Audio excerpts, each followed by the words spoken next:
Good morning, everyone, and welcome to the Denver House Hacking with Condos webinar.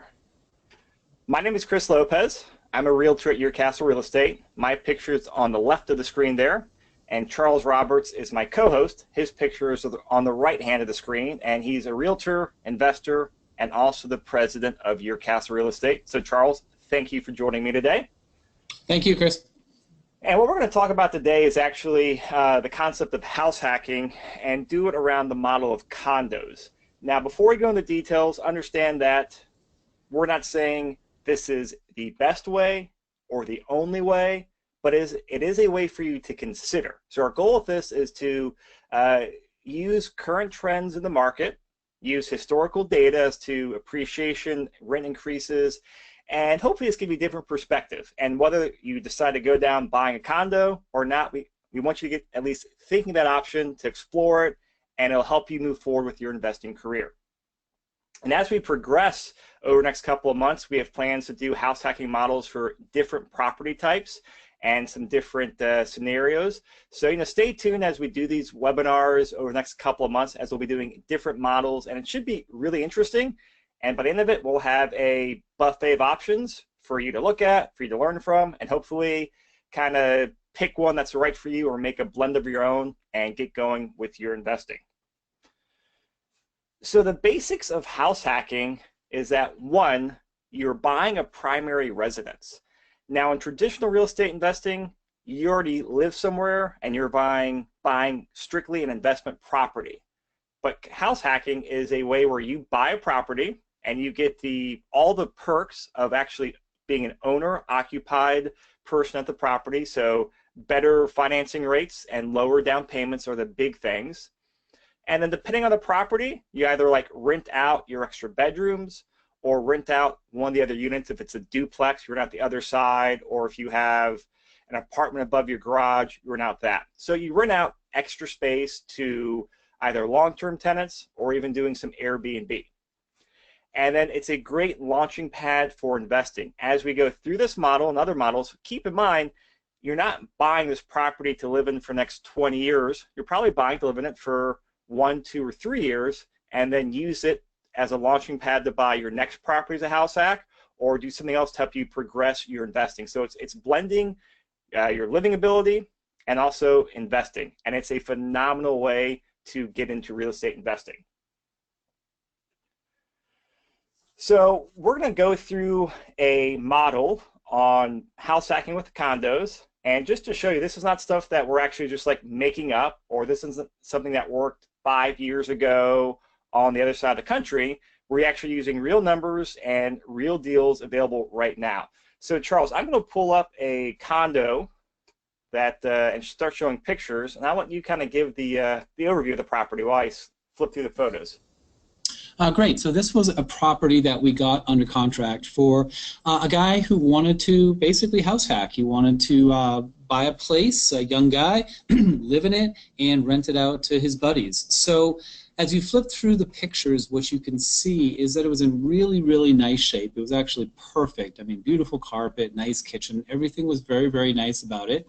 They asked $239,900 for it. We got under contract for $235,000, and the numbers worked out that putting, I think, 5% down at the par rate for the loan and doing everything, he was just about living for free, including PMI and HOA. He was into it for maybe 100, 150 or so back and forth per month. So it was just a great, simple little deal for a property. So is this the world's greatest deal? No. Could you buy it today and sell it tomorrow and make $50,000? No.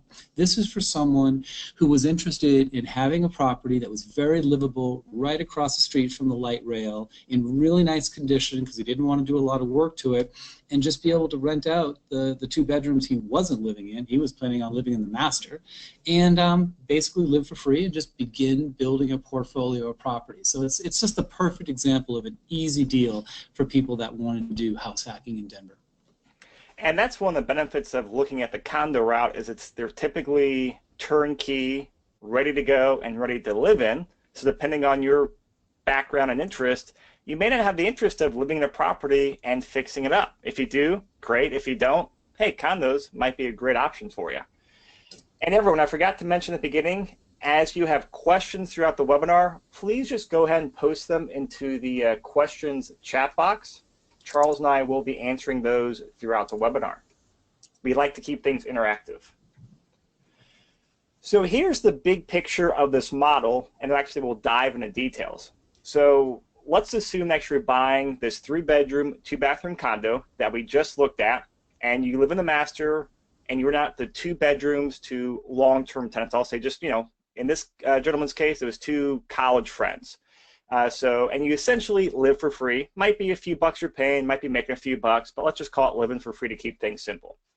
Living there for 2 years, and then at the 2-year mark, you go out there and you buy a new condo, and then rent out your current condo to long-term tenants.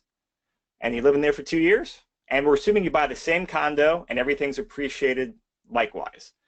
Then 2 years later, you buy another condo, you rent it for 2 years, or you live in it for 2 years, then rent out your current one, then another 2 years, you buy another condo.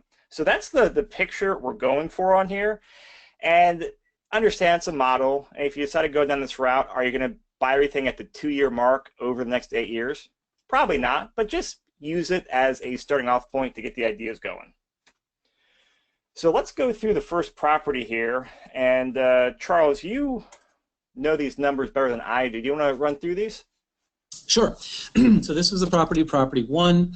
We had it under contract for $235. So everything in the yellow is where we input things, and everything that doesn't have a yellow cell is auto calculated. If you go down a little bit, you'll see initial repair costs were nothing because the place was absolutely perfect. Had an interest rate of 4%, and you investors might be saying, hey, that seems really kind of low, but this was being bought as an owner-occ, as an honest owner-occ. That's the whole point of this, is that he had a 5% down loan, and it's an owner-occ rate. So one of the advantages to house hacking, if you're actually going to live there, on a 30-year term. We put this as 1850 because we figured, well, let's just run the numbers that we're used to as investors to see what it would be like, what the cap rate, the cash on cash, etc. We felt very confident with 1850. Honestly, probably more. Light rail, 2 parking spots, great unit, but 1850 was real conservative. And then at the top of the right, you see vacancy. We put in 3 for this one, nicer unit. Annual rent increase, 4%, that's the 40-year average in Metro Denver. Annual appreciation, 5%, that's about 1% below the 40-year average. So, a little conservative. We'll see what the future brings. Real estate taxes, $811, property insurance, $250, repairs and maintenance, again, it's kind of a guess, but we put that in. That was probably 4% or so of the rents. HOA dues. That would probably be lower, too, since you're living in the property, right? I would totally expect it to be lower. I mean, so much of this is guesswork, but yes, to the extent you're living in the property and it's in perfect condition, you would assume it'll be less. But hey, whatever, we'll put it 1110, be conservative. HOA dues plus the PMI. So these are all the factors, and then when we switch to screen 2 on Joe Massey's spreadsheet here, you'll just see the numbers that came up. Hey, Charles, what is PMI for those that don't know what that is? That's mortgage insurance. So because this is an owner-occ, putting less than 20% down, he'll be paying mortgage insurance. So the advantage is you're an owner-occ, you're getting a great interest rate, and you're putting only 5% down. The penalty is, well, nothing's for free. And what isn't for free is that you have to pay mortgage insurance for the percentage of people who buy who actually aren't able to actually pay off the loan. They need to be covered, and that's what mortgage insurance is. And we have a question from Jen. Can you repeat the location of the property? Sure thing, Jen. So this is in East First Drive, Aurora, Colorado. And actually go down to the Google Maps here, just so you can see it real fast. So if I zoom out, it's right there off of 225 and just south of 6th Avenue. Yeah, it was pretty nice. And I'll tell you, the light rail across the street, I mean, that was cool. This just made sense for someone like this.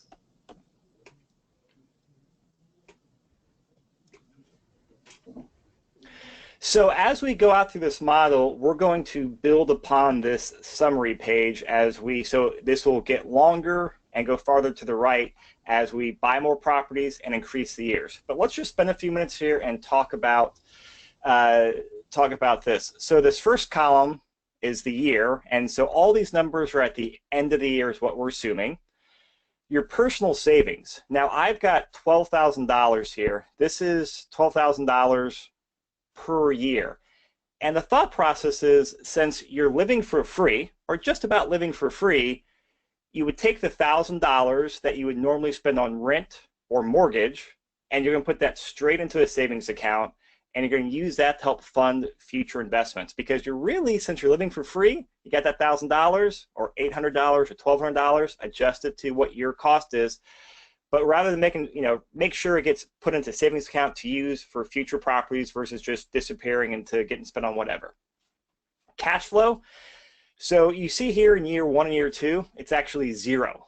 Again, this is saying the property is giving you 0 cash flow. Now you could argue, hey, I'm making cash flow because I'm living for free, but we're counting for this in the personal savings. And as you move out of this property, that cash flow in year 3 and year 4 will actually show you the cash flow you're making from the long-term tenants. And then over here is your equity. So as you buy the property, you pay down the mortgage, assuming the market keeps appreciating, your equity is going to build, which is the difference between the value of the property and how much you owe on the property. Then over here in the right column is going to be your total property cash flow. Right now it's $0 because we're not making any money, but we're living for free. And then we have your cash and your savings account in this column. And this is the total of your personal savings and the cash flow. And this will start building up. And as we buy the next property, we'll actually deduct the down payment of the next property from that cash savings account. And the last column is your net worth, which is really just totaling your equity and all the money and all the cash you have in your savings account. Charles, did I hit all the spots on there before we move on? Yeah, great job. All right. So, actually, before we move on, so nothing exciting his first couple of years. So let's say you buy the property today, and then you live in it for 2 years. You're making $0, but you're saving $12,000 a year. You're now a property owner, and now you're also a landlord. You're collecting rent from your tenants. You're learning to deal with some issues. Hopefully, there are good friends that you have living with you, but perhaps not. I've seen, good friends turn into bad tenants and bad roommates. So you're going to start also building the experience. So in addition to what we see on the numbers here, you also get the skill building qualities of becoming a landlord that don't show up on a spreadsheet. So while you're also building your equity in your property, you're also building up your skill set to be a landlord and a real estate investor. So keep that in the back of your mind. So at the end of year 2, so 24 months from now, you say, all right, I've got $24,000 saved up. I'm ready to go buy my next property. So what you do at this point is you go buy property number 2, and then you start, and once you buy it and move in, you take this property number 1 and you rent it out to a long-term tenant. So if you remember, the first property we bought for $235. So I want you to look at $235 and really the rents of $1850. So if you look at property number 2 now, well, now the purchase price is $259. So the reason we calculate that is because over here we're saying, hey, the property is increasing at 5% a year. So that 235 times year 1 at 5%, and then year 2 times 5% gives you to about, we'll just say $260,000 to keep it even. So while appreciation is good for you, it builds your equity, it also means next time you buy property, it's going to be a little bit more expensive as well. So we're being conservative and consistent across all of our numbers here. The other thing I'll show you is we're assuming mortgage rates are going to go up by 0.5%. You got 4% on property number 1 2 years ago. Now, hey, there's a chance it's at 4.5%. Now, we have no idea, we have no crystal ball as to what the interest rates will be, but let's play conservative and say interest rates jump up 0.5 point by the time you're already buying 2 years from now. So we went from 4 to 4.5%, and also the rents, assuming they've gone up by 4% a year, your rents are now about $2,000 a month versus $1,850. Any other numbers we should talk about in there, Charles? Or is that we need to touch on? Nope, makes sense. All right. So going to the summary page, now we expanded out 2 years down, and now we have a property 2 over here. So this is a new column, and then coming out to year 3 and 4. So you'll see for property 1, in year 3 you rent it out, you're making about $3,700 a year in positive cash flow. So this is assuming at the end of the year, when you pay all the mortgage payments, all the expenses, you're actually positive cash flow. Which, you know, $3,600 a year, yeah, that's not a whole lot of money. But when you actually think about that, you bought this property with 3.5% down, and you put like $11,000 or $12,000 down. The fact that you're able to rent it out for positive cash flow, that's impressive in my book. So now going over here to property 2 for the cash flow, you see that years 3 and 4, we're assuming the same setup. Let's say you move into the property, you live in the master bedroom again, and you rent out the extra 2 rooms to your roommates, or to tenants, I should say. And again, you're about living for free. Maybe you're spending $100 or $200 to help cover internet and some utilities, or maybe you're making $200, but just $0 for keep it simple. So going over here now, the total property cash flow, well, now it's starting to add up. Okay, so you made $36.88 the first year and about $4,500 the second year. Now you'll see here from at the end of year 2, you have $24,000 in the bank. At the end of year 3, you only have $22,000. So what happened? Well, between year 2 and 3, you made some cash from your rental property. You continued to save your $1,000 a month, but then you also had to go out there and spend, let's see, what did you spend? You had to put down $17,000 for your total investment to buy the property. So what we're doing is we're taking $17,000 out of that cash from your savings account. So yeah, it's a good chunk of money, but here's the cool thing. You just bought another property and you still have 5 figures in the bank account. That's pretty cool. And now by the end of year 3, your net worth is actually starting to creep up. I mean, you're actually already in the 6-figure net worth. Now, is that a guarantee? No. That's assuming things keep going the way they are and you see the potential there. In a couple of years, you could be having, you know, a net worth with a comma in there, which is really cool, I think. Hey, Chris, let me jump in a second. Yes. So that's an astounding jump, and it's hard for people to understand that or believe it, and I get it. Of all the people on right now, some of you are saying, come on, there's no way I could have a net worth putting in so little money of $110,000 in year 3. You just have to understand where it's coming from. So much of that is coming from leveraging money, putting 5% down and making an assumption, and this is the assumption that each of you has to make, whether you have to decide what your assumption is. We're using 40 years of data to suggest that we think prices will go up in Metro Denver 5% per year, year over year for the next 20 years. Now, of course, the last year they went up 9.2%, and they've gone up 35 to 40% in the last 4 years. Are they going to continue to go up like this? Probably not. Are they going to crash? Who knows? But I bought a portfolio of properties recently. I added to mine, and this is exactly what I used. I personally believe that with everything happening in Denver, and with the lack of building for affordable properties, and with the 50,000 plus increase in population we're having, I actually think it's 5%. So that's what we put in here. You want the spreadsheet, send us an email, we'll send it to you. You put in whatever you want.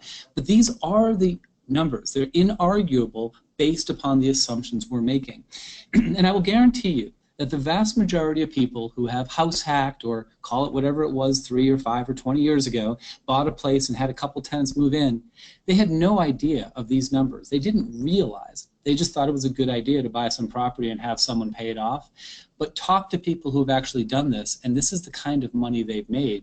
What we're just doing is we're kind of dotting the I and crossing the T and show you how they made this kind of money, even though most people who've done this for years didn't really understand how they were making all the money they were. All right, if you guys have any questions, throw them in the chat box. We will get to them as they come in. And for those of us who've joined us before, we love the hard questions. Bring it on. We really, really enjoy talking about this kind of stuff. If there's something we're missing, if you've seen something we haven't seen, just anything you like, throw it out and we'll read the question and we'll respond. Yeah, play devil's advocate. You're not going to hurt our feelings. So, at the end of year 4, You lived in your second property now for 2 years, and now it's time again to go out there and buy your third property, and you've got $39,000 saved in your savings account. So you've got a good chunk of money saved up. So this is getting cool. So continuing with our example, we'll come back to that in 1 second. At the end of property 3, what we're going to do here is now the purchase price is $285,000. So we're assuming that the property has again gone up by 5% a year and then 5% the second year. So we're buying the exact same condo. Let's just say you're literally buying the condo in the same complex to keep things apples to apples. So the purchase price has gone up. So what's also increasing your equity and net worth is also making it more expensive to go out there and buy your next property. So the original property cost $235,000, and you have to put down like $11,000 or $12,000. Now this property costs $285,000, and you have to put down about $18,000.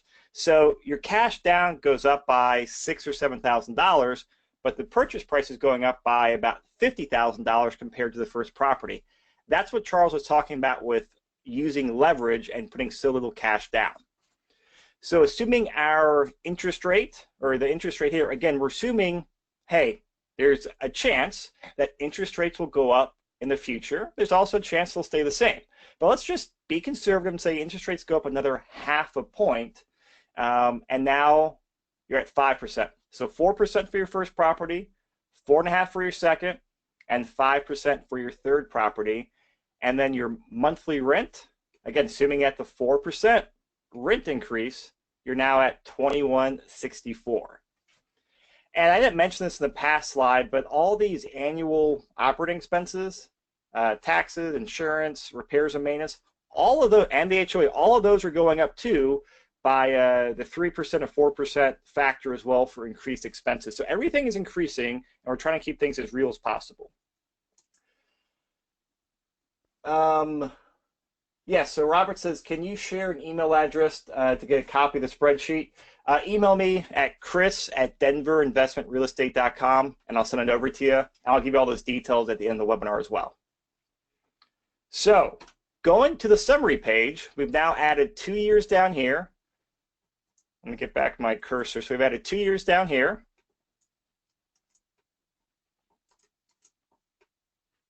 And we've also added property number 3 here as well.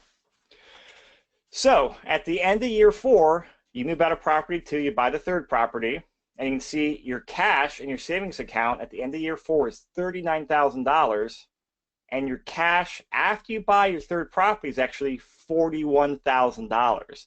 So between the 2 properties that you're making so much cash flow off of and your savings, you're actually able to buy your next property without actually having your savings account dip at a significant amount. So that's getting really cool there. So you move out of property number 2. We're here in year 5. You move out of property number 2, and you're able to rent out for about $3,200 in after-tax, or I'm sorry, in cash flow at the end of the year. Your property number 1, because you're being a good landlord, you're increasing your rents every year. You're now making about just over $5,000 a year off of that property. So your total property cash flow is about $8,500 a year, while you're still living for free, and you're still saving your $12,000 a year. And now your net worth is almost $250,000.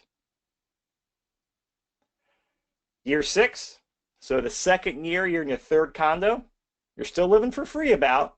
Again, you increased your rents a little bit, and now you're making about $10,000 a year in total cash flow from your first 2 investment properties. And before we move on to the next property and actually going deeper in this model, I want to come back up here to answer, I think, a couple of common questions that I think some of you are probably asking. So Charles, I'm going to ask you this question because I know you've been an investor for, what, 18 years now, is it? 20 years. So you've been an investor for 20 years. How many self-managing tenant hours do you have with all the properties that you've owned over the years, would you say? So about 2,500, 2,600, what I call tenant months, if that's what you're asking. Like I've managed one of my properties 1 month, so, you know, a lot. And how many clients would you say you've helped buy condos and just investment properties in general? Hundreds. Okay, so I'm setting the stage here so people know, hey, Charles says this is real world advice you're getting from Charles. So the question is, I think my main concern with this model is this. Is it more or less difficult to find good tenants for condos? Charles. Yeah, and this was actually an email you got, right? This was like somebody's real question? This was a question I got like 3 hours ago. Okay. So the first question is, it depends. More or less difficult for condos than what? Than, a 10,000 foot Aspen property? Yes, I suppose, but it just depends on what you rent it for. All right, that was cheeky. What I'm trying to say is no, it's not. It just depends on what the rents are. So what we're finding in today's market is that single-family homes and honestly multi-units are so expensive, we're not seeing particularly good returns, cap rates, cash on cash, whatever metric you want to use, on things other than condos and townhomes.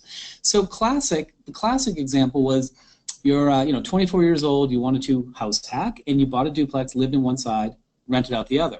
And that was working great 3, 5, 8 years ago when a lot of my clients were doing it. The problem is those properties have increased in price so much, we're just not big advocates of it now because the returns aren't that great. We're seeing better returns in condos and townhomes. So there's a whole bunch to this question, but good tenants, I would ask, what the heck does that mean?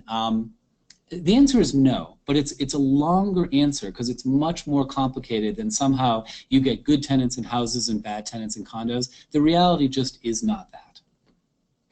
And continuing with the email, he says, I'm thinking due to the location, most of the condos I see are close to or in the city, and the size of the property, it's automatically ruling out a lot of families. This is just a hunch. Please keep in mind I have virtually no experience as a landlord, so I could be completely off. And as I understand, at $1,850 a month in rent for a condo means it's probably a high-end condo around the heart of Denver. Are you talking about 2-bedroom units or more? And he asked this question before he saw the property, so just some background there.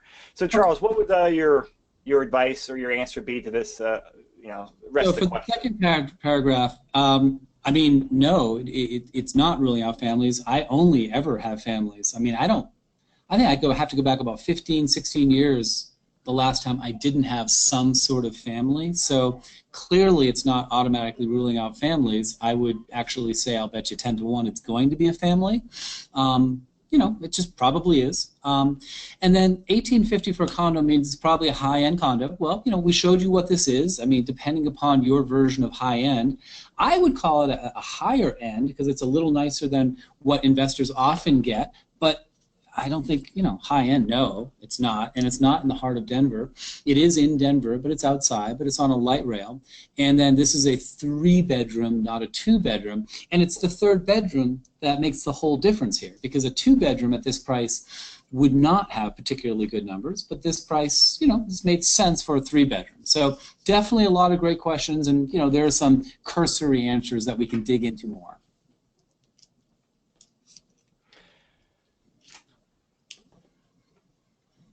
And something that I'll say keep in mind for this and everyone out there because I know this will be the first property, whether for investment or a personal residence that a lot of people buy as a house hack. Something that Charles, taught me very early on was, get out behind the spreadsheet and computer screen and go look at properties. Because once you go spend an afternoon and look at 5 or 6 properties and you see the neighborhoods, you see the complexes, you see the inside of the units, it gives you such a better level of understanding. And it's like the other half of the equation, understanding the numbers. And to me, as I've worked with clients, it's really helped me fill in gaps. I've seen a lot of light bulbs go off in people's mind as well. So, my recommendation to you is you look at this, go look at properties sooner rather than later, and it'll give you a great learning experience as well. So getting back to our model, we're at the end of year 6. So you're living this property for 2 years, and now it's time to buy your 4th property. So you've got about $63,000 now in your savings account. So you're building up a nice chunk of money to go do investing. And at this point, I can honestly say, hey, you have the option to go do other things. You may be tired of house hacking. you may want to get more aggressive and use this cash to buy something else. Or you may say, you know what, I want to go back to my earlier properties and possibly refinance or take out some money, if that's an option. It all depends on variables. So, lots of things you could do here because you got your foot in the door a few years ago, you're saving cash, you're building equity, but we're going to keep on with this model. Just want you to know that, hey, you don't have to do this, but the more you do it, usually the better results you'll get and the more doors of opportunities that will open up. So going to property number 4, we're going to keep doing a 5% down payment. Now you could do a higher down payment if you want to lower your rate or lower your PMI, for example, but maybe you say, hey, I want to leverage up and take advantage as much as possible. The cool thing is you have options. So now the purchase price has gone up to about $315,000, but your total investment for cash down is right around $20,000. So you got plenty of money in the bank to go out there and buy it. We're still assuming that interest rates will go up another 0.5% from property 3 to property 4. So now you're paying 5.5% in your mortgage rate for a 30-year term, and rents are at $2,300 a month now. All these other things, the variables have stayed the same, and then the annual operating data, those have all gone up by I think I used 3% for those. So going down to the summary page, we're now at year 7 and year 8. So property number 3, when you move out, you'd be making about $2,400 a year in year 7 and about $3,200 a year at the end of year 8. Now in property number 4, we're assuming the exact same thing. You move into the property, you're living in the master suite, you find 2 roommates to take care of the other 2 rooms, and again, you're about living for free. So your total property cash flow now is about $14,000 a year, and you can actually see from year 6 to year 7, and this is from the time you actually bought the 4th property, you have cash flow coming in from your properties. In addition to saving your $1,000 a month, your savings account actually grew from 1 year, or from year 6 to year 7, while you put $20,000 down to buy a new property. In my mind, that's getting really cool because your cash flow is actually exceeding what you're paying in down payments, and that should get you excited. Look at your net worth, and these numbers honestly start becoming unbelievable. If you're sitting there with no property and negative or low net worth, these numbers just start looking absurd. But that is the power of real estate. That's the power of leverage. And again, we're assuming the market is keeping at the historical growth rate. So Charles, what are your thoughts so far on this model and what you're seeing? I think my basic thought is people are looking at this and not believing it because it's so remarkable. And I'll just kind of keep saying it is, look at this. That's why we're getting into the details. We want you to see exactly what we're talking about because it is so incredibly powerful. But of course, know that, hey, we could have a downturn in a couple of years. You might run into a few hard years. We're using 20-year projections that I truly believe that our market will go up over time. But take the time to understand it. And we love talking about this stuff. And, for agents that are on, we've got a whole bunch of people on this webinar. For the agents, I commend you for taking the time and staying on. Just so you know, we haven't lost one person on the webinar yet. Everybody's hanging with us because there's some math involved here. But this stuff is powerful. For you agents, go out and get this in front of your clients. And for you folks looking at doing this, really consider that this is you have to live someplace. And if you believe in Denver's market, these numbers actually are pretty darn realistic. And let's just say, you know what, because I've definitely had this thought as I was beginning my career and as I used to do a lot of active investing in the stock market was, oh, are we at the top of the market? What's the market going to do? You always try to predict. And, I really believe it's impossible to predict. And I took the strategy of dollar cost averaging with the stock market. I'm taking that approach with dollar cost averaging into real estate. So, as you think about this, get excited about these numbers, but also realize, hey, you know what? You may buy this property in year 1, and something catastrophic may happen, and we hit a mild recession. Everything can go flat for a few years, or things can keep going up. but kind of have those contingency plans in place. And you know what? If the market goes sideways right after you buy your condo, yeah, you know what? That, kind of sucks because it might throw a hiccup in doing this model to the T. But I really believe over the long run, as you look at historical data, if you buy a property in a good market like Denver and you hold on to it for the long run, in 30, 40, 50 years, you're going to be a very happy and wealthy person.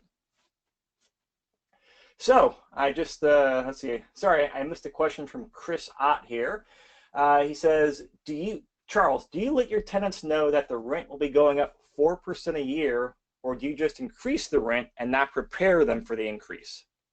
Yeah, good question. I don't know. I'm stumbling because no, I have to say in 20 years I've never let them know. I raise the rents when I feel like raising the rents, whether it's Section 8 or not. I will tell you that I'm okay. I have a few tenants who are not Section 8 right now, and they're under rented a little bit, and they know that they're saving 100, 150 a month. They know it. I know it. They know I know it. I know they know it.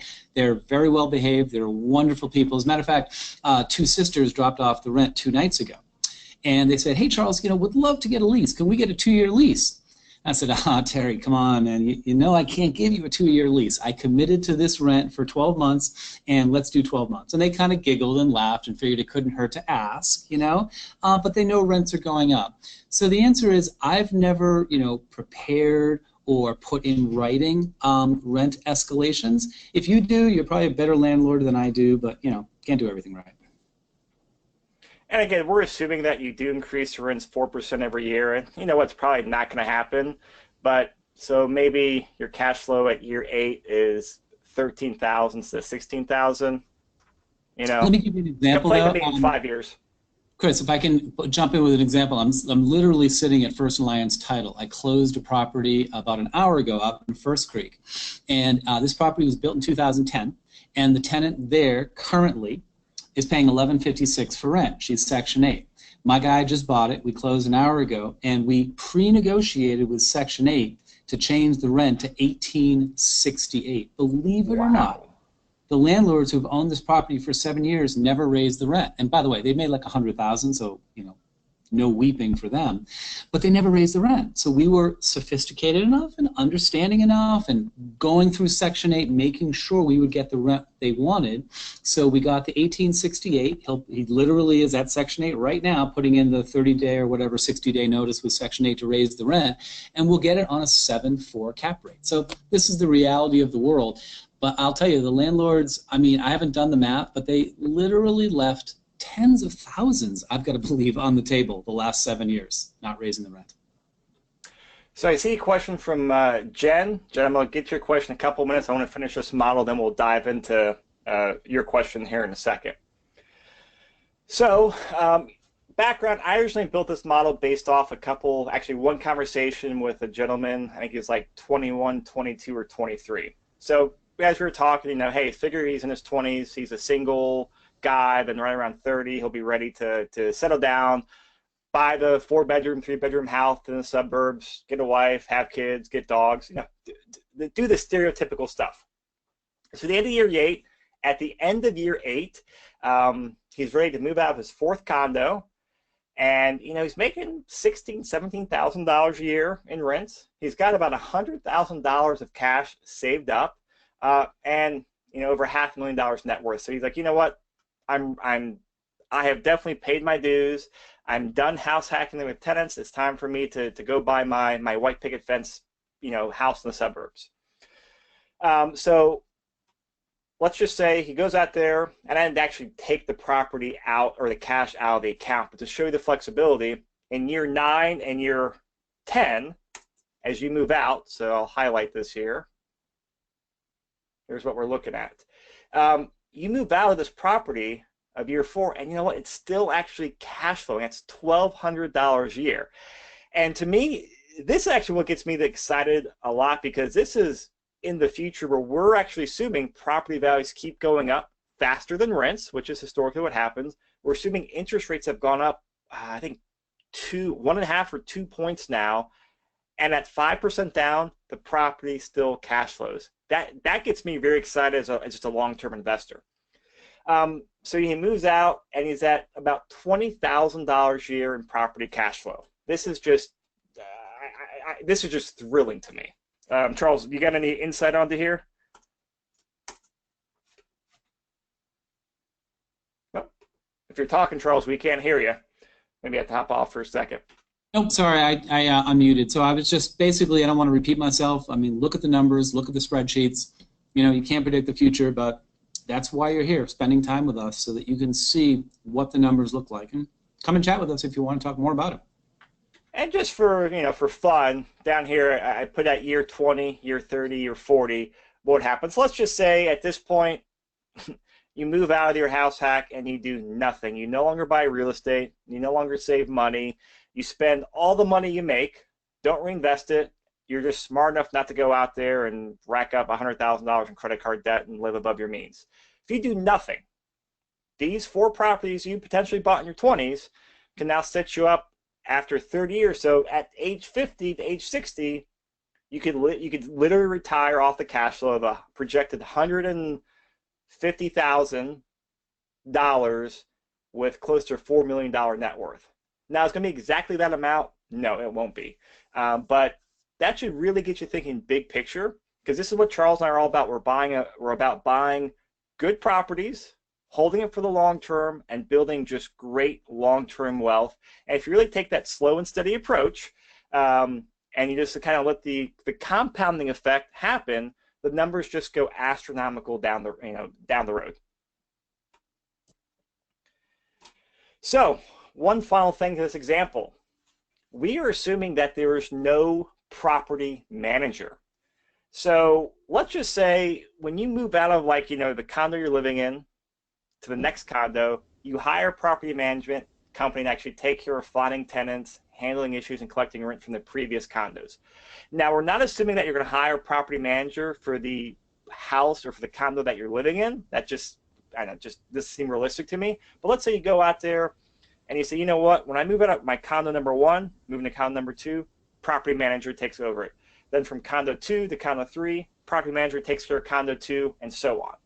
So in my model, I just flipped to a property manager using the assumption that that they will take 8% of your rents, which is a very good number to use.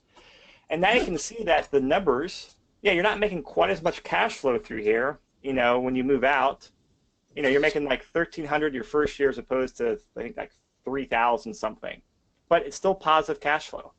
Property number 2, still positive cash flow. Now, property number 3, you know what? It actually shows you might be making about a negative $350 that year in cash flow. And property 4, might be negative $1,800. So a couple options here. Again, this is a projection, so I would not worry about a few $100s 7 years down the road. But overall, your property is still cash flow. You may say, you know what, I'm happy with that because my other properties pay for it. I'm not going to worry about $200, $300, $400 that year because it'll wash out next couple of years. Your savings is still growing. Your net worth is still growing. Or the alternative you could do, since you're having a good chunk of cash built up in here as you buy these properties, you could go from putting 5% down to 10%. Or even 15% down, and I ran the numbers. I don't have on the screen here, but that will turn these negative cash flow numbers with a property manager, actually turn them into positive numbers. And you can generally see that in the long term, the property manager, you make a little bit less cash flow each year, but it's not going to have a dramatic impact on your cash flow and long-term wealth building. So for those of you that are worried about finding tenants and property managers, yes, that's a great question, great thing to worry about, but don't get too stuck up in the details because long-term, whether you decide to hire a property manager or not, it's not going to make or break your long-term wealth building, from my perspective.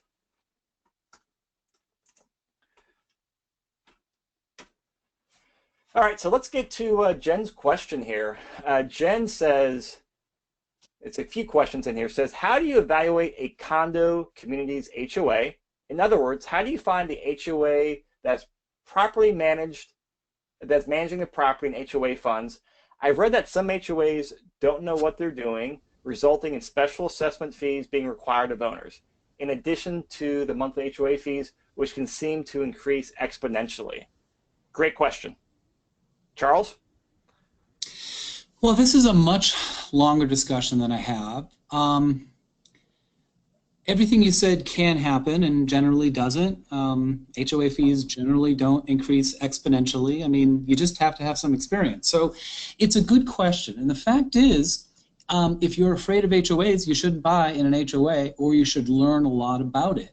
There are books that talk about this. There are accountants and people that can help you, and it absolutely is something that is a potential risk and a potential reward of buying in an attached community. So of course, bad things can happen, but they generally don't happen all the time every day. So it's just a matter of kind of managing your risk. Going through the HOA documents, looking at the P&Ls, reading the minutes and reports, there's a lot of work that can be done here, and I highly encourage you, if you want to be an investor, to begin looking at it. But it's not like step 1, step 2, step 3. It is at least 50% art and 50% mathematics science. So you can look through the numbers and try to gauge to what extent the HOA has money, but you also are trying to project for the future. So I respect the question insofar as there is a risk involved in this, and that's something that each investor has to decide how deeply they want to go to understand HOAs, and work with an agent, work with people that can help you understand them better. But there's no black or white answer here. There are risks, but I just bought 6 and I spent a little time digging into the HOA, and I'm feeling pretty good about them.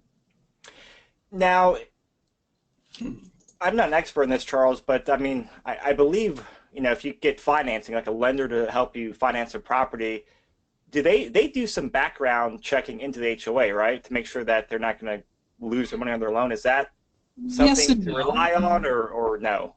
No, I mean, don't rely on anything. Don't rely on anything. Don't rely on me. Don't rely, as an investor, you got to be an adult, and sorry, I jumped on that one, but you got to take responsibility for yourself, in my opinion. Yes, absolutely. Lenders have, depending upon the lender, whether it's an agency loan, a portfolio loan, every lender has different overlays. It's pretty complicated, but to some extent, they are going to be looking at the health of the HOA to protect their money. They're going to want to know what percentage of the units are rented. They're going to want to know, are reserves being met and kept up? So they'll do, yes, some level of looking, but I have lots of clients, and each client kind of takes it in a different way. I've got a guy named Mark who, man, he understands this stuff. He digs into it deep. We actually had one under contract a few months ago, and we got out because he did a great job really assessing the financials and didn't like it. So you as an investor, this is part of the things that you want to look into, having a group of people around you that can help you do this, but ultimately taking full responsibility for yourself. So Lawson comments, regarding the HOA, top shot real estate agents might be familiar with certain buildings and the HOAs and may know their history and past issues.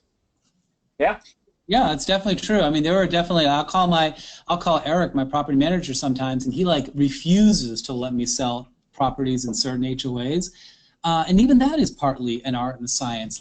Part of it is just he's had a bad time with the HOAs over time, even though the numbers look good and there's nothing about it I don't like. So we'll sort of joke about that. Yeah, there's a lot of really interesting stuff here. But you're right, I have some HOAs that I particularly like and some that I particularly don't. And this is how you learn about stuff like this, is talking to lots of people. All right, so keep the questions coming in, guys. We got about 10 minutes left, and I'll kind of wrap things up as we answer the final questions. So a couple of just final thoughts. I cannot recommend enough to go out there and build or outline or model your own investing plan. Not because it's going to be like the exact thing that happens, because those things just don't go according to plan. It just is going to, I think, help you understand things more, look at numbers differently, and just help you kind of, maybe put a few more pieces together in the puzzle. Now, I kind of just, I don't want to say randomly, but just I had a great conversation with someone a couple weeks ago, and it got me thinking. I said, wow, I wonder what it'd be like if you actually bought condos and did this, this, and this with. And that's where this model came from. And it's actually just opened up a whole bunch of great conversations with a few people I've talked with, and I think it's helped a few people say, you know what, I'm gonna look at this, and it's given people some ideas. Hey, this might be the right way for me to go out there and afford real estate versus trying to save $40,000 or $50,000 to buy a multi-unit. Hey, I can save $15,000 to buy a condo. So I cannot recommend enough you go out there and do a basic model yourself. Now, if you're a real estate agent, hey, what I did is no secret. I spent probably 20 hours doing this. Do the own thing with your own clients. I think it's a very powerful thing. If you're out there working with an agent, hey, sit down with him or her and do the same thing. Now, if you're working with me or Charles, please reach out to us and say, hey guys, I would love to sit down and build a model, because I think they're very powerful in taking, the basics of your situation and where you want to live and actually building a very simple, I'll say a simple model around it, just to kind of give you some guidance. So if you're interested, please reach out to me. I'll be more than happy to help you out. And finally, just realize that nothing goes to plan perfectly. Over the years, I've written out various investment strategies. I've written quite a few business plans over the year. They all look great on paper, and then, not being too extreme here, by hour one of implementing it, things have already changed.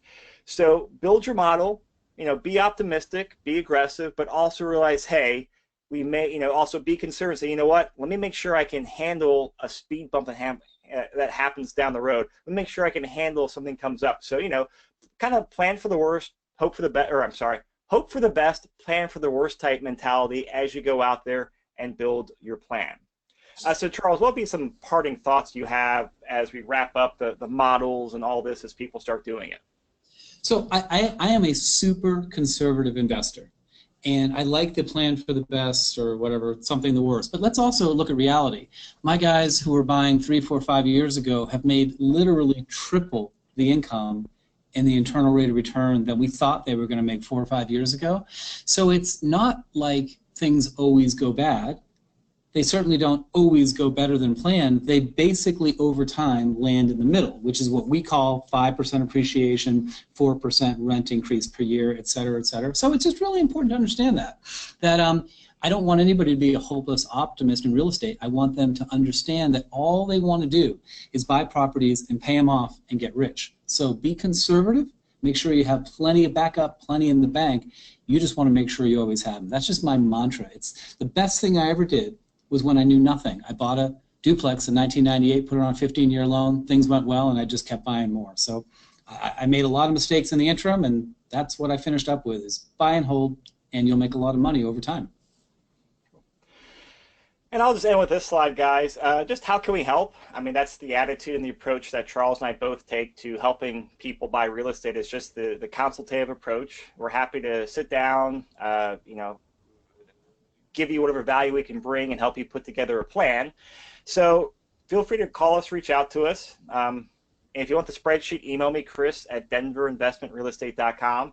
And also, just make sure you keep an eye out on our email list, because we will be doing, additional house hacking models as well. Like I said, I want to do one on looking at single family homes, one looking at multi-units, one maybe even do an Airbnb. Like, I really got intrigued by this model just because I think it's a phenomenal way to go out there and build wealth. And I see it as a great tool to help, I'll say, mostly younger investors to get their foot in the door to buy real estate.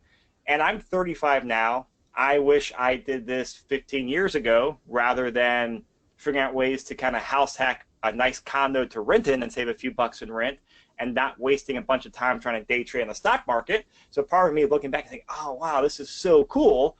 Hey, how can I apply this to my current investing situation as well? So I'm kind of all into this. I'm exploring. I'm enjoying it. So I'm happy to get questions and feedback from people. Again, I'll just preface that, though. If you're already working with an agent, please, use him or her as your main point of contact. I don't want to step on any toes or anything like that as well.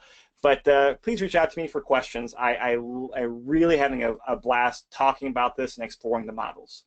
And just to repeat what you said, Chris, we got a ton of people on this webinar. Thank you for joining us. Thanks for being here. And it's a very mixed audience. If you're working with an agent, continue to work with that agent. We want you to work with the agents you're working with. Agents, anything I can help you out with, we always want to be here to help. But we just want to make sure that everybody who's working with agents continues working with those agents, and reach out to groups like us and iCore and Carry Group and others to get more information to help you in your investing. And as we wrap up here, in case I know we got some new people on here, a couple of the resources I'd recommend you check out if you're really interested in this house hacking stuff. Go to our website, Denver Investment Real Estate. And if you go to our education podcast menu, go listen to podcast 10, which is a compilation of interviews of Charles and myself, and also talking with a local lender and a local property manager, all about house hacking around Denver. And then podcast 11 is an interview that Charles did with Travis Spear, who started out house hacking in a triplex in Aurora, I think back in like 2010, 2011. Just a really, really great interview. And the other resource I'd recommend checking out is going to the Invest and going to the House Hack tab. I'm starting to put together like a house hacking e-guide. So as I build these models and get more knowledge, I will be updating this as well. So I call it like a living document. It's a good starting point. Hopefully give you some ideas. And as I learn more and just kind of get more feedback from other people, I'm going to start building this as well. So keep those things on your radar as you move forward. All right, everyone. Thank you so much for coming out. We appreciate it. And just, hey, we'll be seeing you on future webinars as well. If you got certain requests, email me, Chris at Denver Investment Real Estate, and we'll see if we can do a webinar to help you out as well. So Charles, thank you for spending your morning with us. I know you're a very busy person, so I appreciate your input as well. So thank you. Thanks. All right, everyone. Have a great day.